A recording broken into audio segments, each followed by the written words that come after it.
शरद पूर्णिमा की कथा सुनने से पहले हमारे चैनल को लाइक, शेयर और सब्सक्राइब करें। पसंद आए तो पूर्णिमा के व्रत का सनातन धर्म में बहुत महत्व है। हर महीने में पड़ने वाली पूर्णिमा तिथि पर व्रत करने से भगवान विष्णु और माँ लक्ष्मी की विशेष कृपा प्राप्त होती है। माँ लक्ष्मी और श्रीहरि की इसी कृपा को प्राप्त करने के लिए एक साहूकार की दोनों बेटियां हर पूर्णिमा को व्रत किया करती थीं।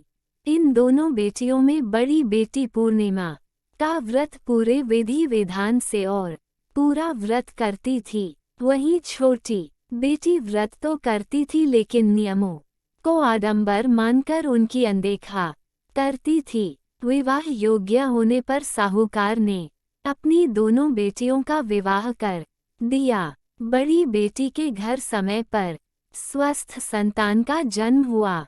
संतान का जन्म छोटी बेटी के घर भी हुआ, लेकिन उसकी संतान पैदा होते ही दम तोड़ देती थी। 2-3 बार ऐसा होने पर उसने एक ब्राह्मण को बुलाकर अपनी व्यथा कही और धार्मिक उपाय पूछा। उसकी सारी बात सुनकर और कुछ प्रश्न पूछने के बाद ब्राह्मण ने उससे कहा कि तुम पूर्णिमा का अधूरा व्रत करती हो, इस कारण तुम्हारा व्रत फलित नहीं होता और तुम्हें अधूरे व्रत का दोष लगता है। ब्राह्मण की बात सुनकर छोटी बेटी ने पूर्णिमा व्रत पूरे विधि विधान से करने का निर्णय लिया, लेकिन पूर्णिमा आने से पहले ही उसने एक बेटे को जन्म दिया। जन्म लेते ही बेटे की मृत्यु हो गई। इस पर उसने अपने बेटे शव को एक पीढ़े पर रख दिया और ऊपर से एक कपड़ा इस तरह ढक दिया कि किसी को पता न चले। फिर उसने अपनी बड़ी बहन को बुलाया और बैठने के लिए वही पीढ़ा दे दिया। जैसे ही बड़ी बहन उस पीढ़े पर बैठने लगी, उसके लहंगे की किनारी बच्चे को छू गई और वह जीवित होकर तुरंत रोने लगा। इस पर बड़ी बहन पहले तो डर गई और फिर छोटी बहन पर क्रोधित होकर उसे डांटने लगी कि क्या तुम मुझ पर बच्चे की हत्या का दोष और कलंक लगाना चाहती हो? मेरे बैठने से यह बच्चा मर जाता तो। इस पर छोटी बहन ने उत्तर दिया, ये बच्चा मरा हुआ तो पहले से ही था दीदी, तुम्हारे तप और स्पर्श के कारण तो ये जीवित हो गया है। पूर्णिमा के दिन जो तुम व्रत और तप करती हो, उसके कारण तुम दिव्य तेज से परिपूर्ण और पवित्र हो गई हो। अब मैं भी तुम्हारी ही तरह व्रत और पूजन करूंगी। इसके बाद उसने पूर्णिमा व्रत विधि पूर्वक किया और इस व्रत के महत्व और फल का पूरे नगर में प्रचार किया। जिस प्रकार माँ लक्ष्मी और श्रीहरि ने साहूकार की बड़ी बेटी की कामना पूर्ण कर सौभाग्य प्रदान किया, वैसे ही हम पर भी कृपा करें।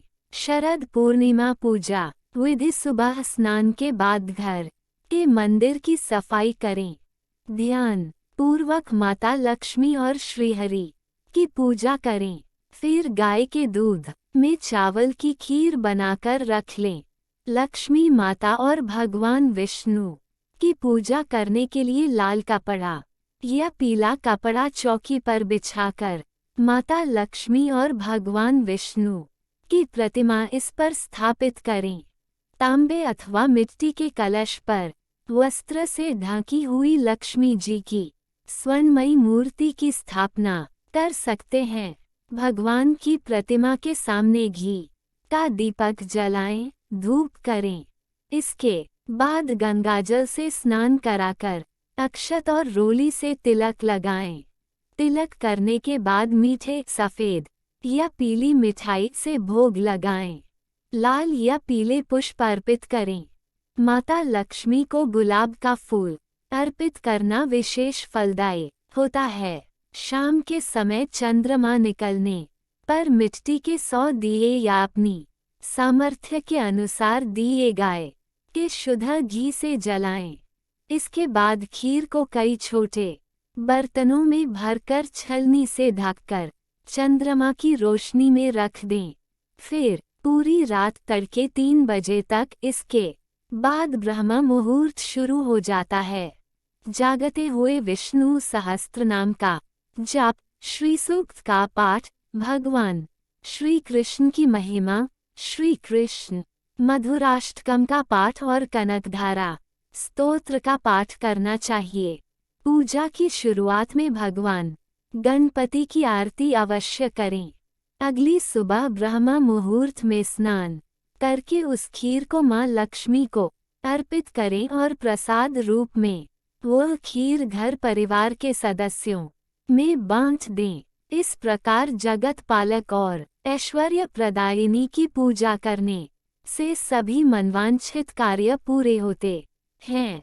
साथ ही हर तरह के कर्ज से मुक्ति मिलती है।